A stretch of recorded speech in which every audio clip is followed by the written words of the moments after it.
Hello guys, welcome back to our channel. Episode ആരംഭിക്കുമ്പോൾ കാണിക്കുന്നത് ഗായത്രി വില്ലയാണ്. ഓഫീസിലെ ജോലികൾ ചെയ്തുകൊണ്ടിരിക്കുന്ന വിശാലിന്റെ അടുത്തേക്ക് പാർവതി ചെല്ലുകയാണ്. തുടർന്ന് തന്റെ കയ്യിൽ മൈലാഞ്ചി ഇട്ട് തരുമോ എന്ന് പാർവതി ചോദിക്കുമ്പോൾ അതിനെന്താന്ന് പറഞ്ഞ് വിശാൽ പാറുവിന്റെ കയ്യിൽ മൈലാഞ്ചി ഇട്ട് കൊടുക്കുന്നു. അല്ല, വിശാൽ സാറിന് മൈലാഞ്ചി ഇടാനൊക്കെ അറിയുമോ എന്ന് ചോദിക്കുമ്പോൾ അറിയില്ലെന്നും നിനക്ക് വേണ്ടി ശ്രമിക്കുന്നതാണെന്നും വിശാൽ പറയുകയാണ്. അങ്ങനെ മൈലാഞ്ചി ഇട്ടതിന് ശേഷം പാറു മുറിയിൽ നിന്നും പോകാനൊരുങ്ങുമ്പോൾ വിശാൽ പറയുകയാണ്, കുറച്ചു നേരം കൂടി ഇരുന്നിട്ട് പോയാൽ പോരെ?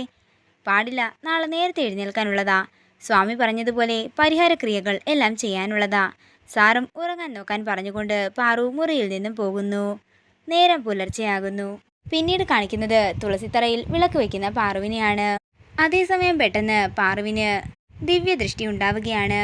വിശാല് കാറിൽ സഞ്ചരിച്ചുകൊണ്ടിരിക്കുമ്പോൾ ഒരു പോലീസ് ജീപ്പ് വിശാലിന്റെ വാഹനത്തിന് മുമ്പിൽ കൊണ്ട് വാഹനം നിർത്തുകയും വിശാലിനെ കാറിൽ നിന്നും ഇറക്കിക്കൊണ്ട് അറസ്റ്റ് ചെയ്തു പോവുകയും ചെയ്യുന്നു. ആ കാഴ്ച കണ്ട് ഒരു ഞെട്ടലോടെ നിൽക്കുകയാണ് പാർവതി. അതേസമയം വിശാലിന്റെ ഓഫീസിൽ നിന്നും വക്കീല് വീട്ടിലേക്ക് വരികയാണ്. നാളെയാണ് തോമസ് കമ്പനിയുമായിട്ടുള്ള കേസെന്നും കൃത്യസമയത്ത് തന്നെ ഡോക്യുമെന്റ്സ് എത്തിക്കണമെന്നും വക്കീല് പറയുന്നു. ഡോക്യുമെന്റ്സ് എൻ്റെ കയ്യിലില്ലല്ലോ എന്ന് വിശാല് പറയുമ്പോൾ വക്കീല് പറയുകയാണ്, ആ ഡോക്യുമെന്റ്സ് ഇല്ലെങ്കിൽ ആകെ പ്രശ്നമാകും, സാറ് ജയിലിലുമാകും. ഇത് കേൾക്കുന്ന പാറുവും പ്രഭാവതിയും ഒരു ഞെട്ടലോടെ നിൽക്കുമ്പോൾ ജാസ്മിൻ മനസ്സിൽ പറയുകയാണ്, അപ്പോൾ വിശാല് ജയിലിലാകാൻ മാത്രം പവറുള്ള ഡോക്യുമെന്റ് ആണത്.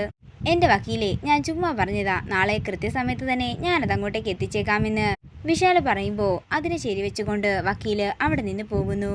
അങ്ങനെ പിറ്റേ ദിവസം ആവുകയാണ്. വിശാൽ ഓഫീസിലേക്ക് ഇറങ്ങാനൊരുങ്ങുമ്പോൾ വിശാലിന്റെ വേഷം കണ്ട് ഒരു ഞെട്ടലോടെ നിൽക്കുകയാണ് പാർവതി. പാർവതിക്ക് ദിവ്യദൃഷ്ടിയിലുണ്ടായിരുന്ന അതേ വേഷം തന്നെയായിരുന്നു വിശാൽ ധരിച്ചിട്ടുണ്ടായിരുന്നത്. സാർ എവിടെ പോകുന്നെന്ന് പാറു ചോദിക്കുമ്പോൾ ഓഫീസിലേക്കാണെന്ന് വിശാൽ പറയുന്നു. വേണ്ട, സാർ ഇന്ന് ഓഫീസിൽ പോകണ്ട, ഇവിടെ തന്നെ നിന്നാ മതി. അത് പറ്റില്ല പാർവതി, എനിക്ക് കുറച്ച് ഇമ്പോർട്ടൻ്റ് ആയിട്ടുള്ള കാര്യങ്ങളെല്ലാം ചെയ്തു തീർക്കാനുണ്ടെന്ന് വിശാൽ പറയുമ്പോൾ പാറു പറയുകയാണ്, വേണ്ട, സാർ ഇന്ന് എന്താണെങ്കിലും പോകണ്ട.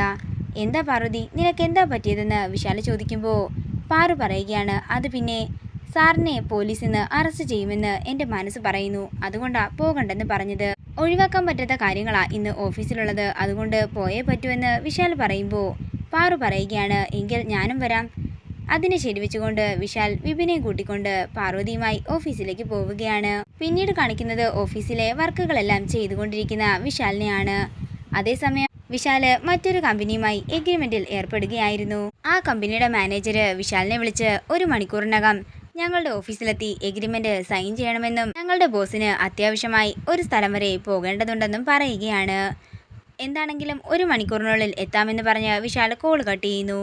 തുടർന്ന് വിശാൽ പറയുകയാണ്, 11 മണിക്കൂറിൽ വക്കീലിന് ആ ഡോക്യുമെന്റ്സ് കൊടുക്കണം, അതും അത്യാവശ്യമാണ്. കൂടാതെ ഈ എഗ്രിമെന്റിൽ സൈൻ ചെയ്യേണ്ടതും അത്യാവശ്യമാണ്. ഇപ്പോൾ എന്താ ചെയ്യുക എന്നാലോചിച്ചതിന് ശേഷം വിശാൽ പറയുകയാണ്, പാർവതി, നീ ഈ ഡോക്യുമെന്റ്സ് കൊണ്ട് വക്കീലിന് കൊടുക്കണം. വിശാൽ സാർ, അത് പിന്നെ ഞാൻ ഒറ്റയ്ക്ക് എങ്ങനെയാ എന്ന് പാർവതി ചോദിക്കുമ്പോൾ വിശാൽ പറയുകയാണ്, അതൊന്നും കുഴപ്പമില്ല, നീ ഇത് കൃത്യസമയത്ത് തന്നെ കൊണ്ടു കൊടുത്താൽ മാത്രം മതി. അങ്ങനെ സമ്മതിച്ചുകൊണ്ട് പാർവതി ഡോക്യുമെന്റ്സുമായി അവിടെ നിന്ന് ഇറങ്ങുകയാണ്. പിന്നീട് കാണിക്കുന്നത് വിപിനും പാർവതിയും കൂടി വക്കീലിന്റെ അടുത്തേക്ക് പോകുന്നതാണ്.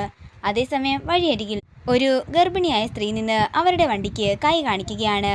വിപിൻ വണ്ടി നിർത്താതെ പോകുന്നുണ്ടെങ്കിൽ പാർവതി വിപിനോട് പറയുകയാണ്, വിപിൻ വണ്ടി നിർത്തിക്കേ.